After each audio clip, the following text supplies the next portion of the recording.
Secretary Boying Rimulya nanumpa sa pagiging Yan, yung pananumpa ombudsman. niya. Okay na, next topic na tayo. Next topic na tayo dyan. Ayan. Baka pag tinagalan pa natin yung mga pagpapakita sa panunumpa ni Boying Rimulya, mag-iyakan na yung mga DDS. Lipat na tayo sa iba, pakita mo lang sa kanila yan. Di ba? Mayari tayo ng mga DDS dyan, sabihin, pinapaiyak nyo kami masyado. Asan na yung ano natin? Ito rin yun, part din to ng topic na Rimulya na talakay na natin to eh. Oo.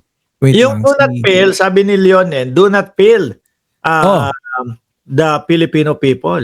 Kung titingnan mo nga, yung kagustuhan ng mamamayang Pilipino, tanungin mo, kakamping, tanungin mo, government supporter, tanungin mo yung mga sumusuporta kay Pangulong Bongbong Marcos. Diba? Tanungin mo lahat yan. Sasabihin yan, gusto namin si Rimulya kasi maganda yung ipinakita doon sa Department of Justice. Isa lang naman ang ayaw dyan yung mga DDS lang naman eh. Pero ikaw ba nabilib? Ako talaga, actually, kahit nung umpisa pa lang, gusto ko na talaga si Boying Rimulya kasi alam ko nga na magkababata sila ni PBBM. Yan yung pagkakaalam ko eh. Silang tatlo ni Benhur. Tingnan mo ang ginagawa ng mga DDS. Wala silang maipato kay Rimulya. Puro pangasar lang eh, di ba? Ibabalik nila yung anak niya na di ba? Binabato ngayon yan ulit. Manggap ng parcel, di ba? Kaya naman nun, dineliver doon sa bahay. Di ba? Tama. Dineliver sa bahay, tapos yung anak, siyempre kapag ikaw ang hinanap, ano po yan? Tapos pagtanggap, tapos ganito, ganyan. Di ba? Ano masasabi mo ba dun sa pagiging Secretary of Justice niya for 3 years, yung performance niya, kahit yung mga huling hearing lang, ang ganda ng mga yung brilliance ni Secretary Boying nandun eh. Ito na lang example lang ito para malinawan yung lahat. Ano ba talaga yung nangyari doon sa sa anak ni Boying Rimulya? Kunyari ako, taga California ako. 'Di ba? California legal yung legal yung chongke. 'Di ba yun yung pinadala, chongke? Oo. Legal yung chongke sa California. May lalabas ko yan, may pa-DDHL ko yan, papadala ko kay Banat Boy. Ba't sa akin? Kasang kayo na lang. Kunyari nga tayo eh. Di ba? Sige. Ako, taga California ako, legal kong mailalagay sa DHL yan kasi legal sa lugar namin eh. Legal dyan eh. So ngayon, naaabot yan hanggang doon sa DHL ng Dubai. Di ba? Correct. So ngayon, pagkadating sa DHL ng Dubai, illegal dito sa amin to ha.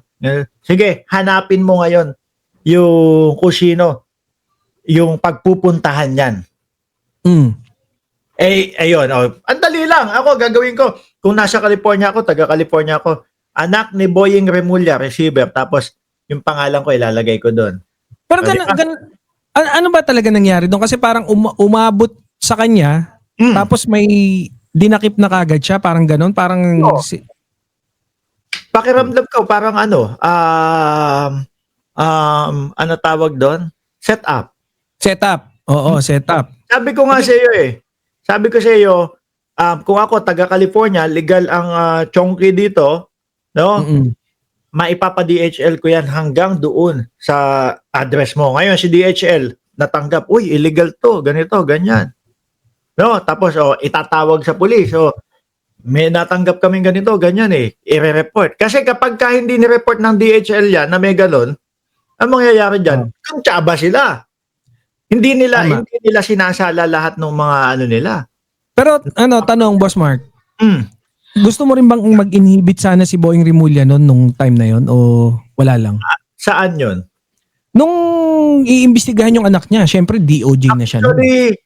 Actually hindi ko napanood kung yung hindi ko napanood Pero nung time na yon. Ako lagi ako do sa ina-analyze ko yung sitwasyon kung paano yung posibleng nangyari.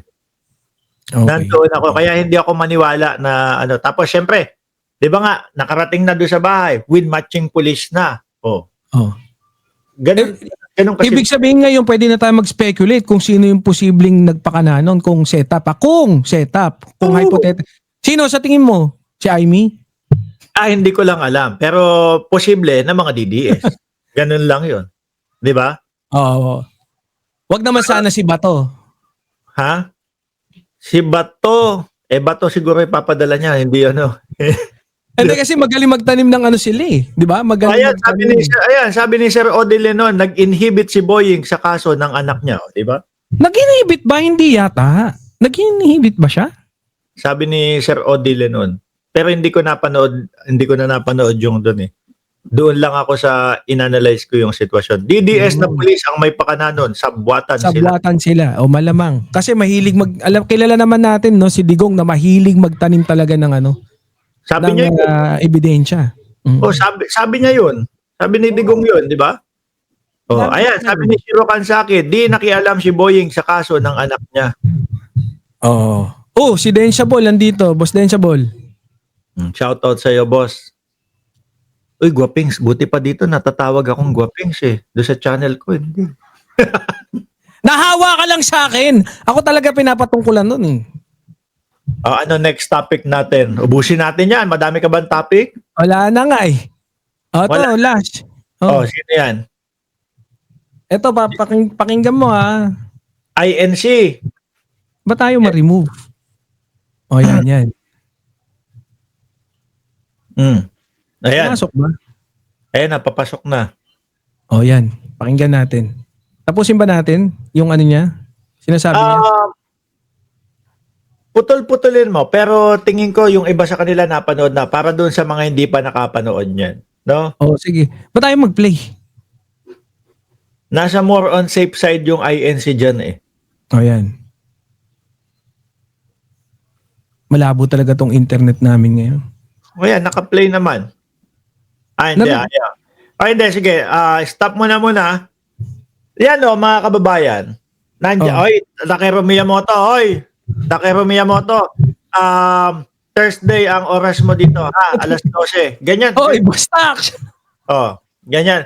Thursday, alas 12, imbitado ka dito sa, Hindi marunong. Ha? Hindi ka daw marunong. Wala na tanggihan yan.